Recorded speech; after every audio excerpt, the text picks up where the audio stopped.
Hey, Chef Dan here, and today, it's springtime is here, wonderful smell in the air, we can hear the birds chirping, and that always brings your mind to what grills do I need for the summer. And so one of my favorite grills are going to be the Lynx grill. And what I really love about the Lynx grill is a couple things. The durability, also how it cooks, but first the durability. So we have a trailer that we take all over Colorado.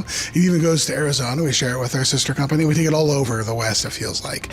And we've had the same Lynx grill on that trailer for like 7 years, and every spring we start it up and it works every time. It's pretty incredible how long that's lasted and how much abuse it's taken. So what makes Lynx different is their infrared grill. So most high-end brands, in fact a lot of brands now have infrared grills. They're on or off. You either turn them on or you turn them off. They're 1 degree, and it's usually very hot.